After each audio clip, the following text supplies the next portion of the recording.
आंध्र प्रदेश के मंत्री नारा लोकेश ने 18 सितंबर को आंध्र प्रदेश के मुख्यमंत्री एन चंद्रबाबू नायडू को एक वीडियो शेयर करके विवाद खड़ा कर दिया। उन्होंने आरोप लगाया कि तिरुपति के श्री वेंकटेश्वर मंदिर में पवित्र मिठाई तिरुपति प्रसादम में घी के बजाय पशु वसा का इस्तेमाल किया गया था। तिरुमला तिरुपति देवस्थानम टीटीडी के श्री वेंकटेश्वर स्वामी मंदिर का प्रबंधन करता है। तिरुपति मंदिर लड्डू मामला अब सियासी रूप ले चुका है। जब इस बात का खुलासा हुआ कि तिरुपति मंदिर के लड्डू यानी प्रसादम बनाने के लिए घी की जगह जानवरों के चर्बी का इस्तेमाल किया जा रहा है, तब से देश में बवाल मचा हुआ है। इस बीच तिरुमाला तिरुपति मंदिर के पूर्व मुख्य पुजारी रमण दीक्षाथालू ने भी बड़ा खुलासा कर दिया। रमण दीक्षाथालू ने कहा है कि मैं इसे कई साल से जानता था। उन्होंने आगे कहा कि उन्होंने लोगों की आस्था और पवित्रता के खिलाफ बहुत बड़ा पाप किया है। अब बात करें बाकी मुद्दों की, तो अमूल कर्नाटक की नंदिनी मिल्क और AR dairy food private limited पर तिरुपति मंदिर को आपूर्ति किए जा रहे घी की शुद्धता को लेकर सवाल उठाए गए। जबकि अमूल ने शुक्रवार को एक बयान जारी किया कि लोकसभा में विपक्ष के नेता राहुल गांधी ने कहा कि तिरुपति के श्री वेंकटेश्वर मंदिर में प्रसाद को अपवित्र करने की खबरें परेशान करने वाली हैं। आइए समझते हैं इसको विस्तार से। नंबर 1, नारा लोकेश और सीएम नायडू द्वारा तिरुपति के लड्डुओं में अमीनल वसा की मौजूदगी के बारे में दावा किए जाने के बाद एक कथित प्रयोगशाला रिपोर्ट से पता चला कि लड्डुओं में बीफ टैलो मछली का तेल और अन्य घटिया सामग्री शामिल थी। कथित प्रयोगशाला रिपोर्ट में नमूनों में लॉर्ड यानी सुअर की चर्बी से संबंधित मौजूदगी का भी दावा किया गया। वहीं दूसरी तरफ नंबर 2 की बात करें तो नायडू के इस दावे का समर्थन करने के लिए टीडीपी द्वारा प्रयोगशाला रिपोर्ट प्रसारित किए जाने के एक दिन बाद की पिछली YSRCP सरकार के दौरान तिरुपति के लड्डुओं पर पशु वसा का इस्तेमाल किया गया था। टीटीडी के कार्यकारी अधिकारी जे श्यामला राव ने कहा कि बोर्ड मिलावटी घी की आपूर्ति करने वाले ठेकेदार को ब्लैकलिस्ट करने की प्रक्रिया में है। शुक्रवार को तिरुमला में अन्नामय्या भवन मीटिंग हॉल में मीडिया को संबोधित करते हुए राव ने कहा कि नायडू ने स्पष्ट कर दिया है कि लड्डू प्रसादम की गुणवत्ता और स्वाद को बरकरार रखा जाना चाहिए। उन्होंने कहा कि इसके अलावा लड्डू प्रसादम की पवित्रता को शुद्ध गाय के घी का उपयोग करके बहाल किया जाना चाहिए, क्योंकि यह दुनिया भर के लाखों भक्तों की भावनाओं से जुड़ा है।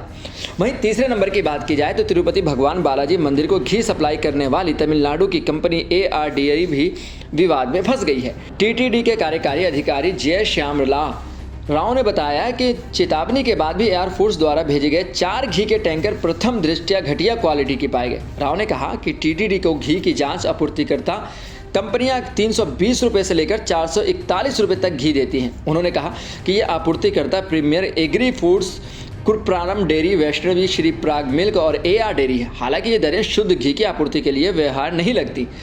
नंबर 4 पर समझे तो हालांकि तमिलनाडु स्थित एआर डेयरी ने कहा कि उनके उत्पाद के नमूनों को अधिकारियों द्वारा इसकी गुणवत्ता प्रमाणित करने के लिए विधिवत मंजूरी दी गई है।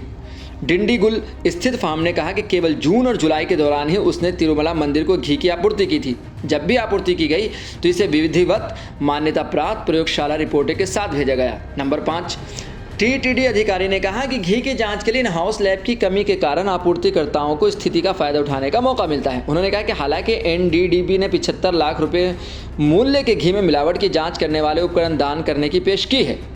इसके अलावा टीटीडी ने श्रीवार प्रसादम में गाय आधारित उत्पादों के इस्तेमाल को अस्थायी रूप से निलंबित कर दिया है। वहीं ईओ ने उल्लेख किया कि भक्त अन्न प्रसादम के स्वाद और गुणवत्ता के बारे में भी चिंता जता रहे हैं। वहीं नंबर 6 की भी बात कर लें तो भारत के प्रमुख डेयरी ब्रांड अमूल ने शुक्रवार को एक बयान जारी कर कहा कि उसने कभी भी टीटीडी को अमूल घी की आपूर्ति नहीं की। अमूल ने 11 अक्टूबर को जारी एक बयान में कहा कि यह कुछ सोशल मीडिया पोस्ट के संदर्भ में है, जिसमें उल्लेख किया गया है कि अमूल घी तिरुमला तिरुपति देवस्थानम टीटीडी को आपूर्ति की जा रही थी। हम यह सूचित करना चाहते हैं कि हमने कभी भी टीटीडी को अमूल घी आपूर्ति नहीं की। इस बीच कर्नाटक के मुजराई मंत्री रामालिंगा रेड्डी ने घोषणा की कि एक परिपत्र जारी किया गया है, जिसमें राज्य धार्मिक बंदोबस्त विभाग और दसोहा भवन के तहत सभी अधिसूचित मंदिरों में सेवाओं, दीपों और सभी प्रकार के प्रसाद की तैयारी के लिए केवल नंदिनी घी का उपयोग अनिवार्य किया गया है। उन्हें यहाँ तक कहा कि राज्य के प्रमुख मंदिरों में चढ़ाए जाने वाले सभी प्रसाद की जाँच की जाएगी। अब वहीं पुजारी ने जो कहा उस मामले को भी लेकर मामला गर्मा गया है। पुजारी जी का कहना है कि मैं कई साल पहले से ही तिरुपति लड्डू प्रसाद तैयार करने के लिए इस्तेमाल किए जाने वाले गाय के घी में मिलावट के बारे में देख रहा था। इस संबंध में संबंधित अधिकारियों और देवस्थानम के प्रमुख समक्ष शिकायत रखने के बाद भी उन्होंने इस पर ध्यान नहीं दिया। सवाल यह है कि अगर इन सारी चीज़ें हो रही थी तो आखिर इस पर कार्रवाई क्यों नहीं गई? आखिर लोगों की भावनाओं के साथ क्यों खेला गया?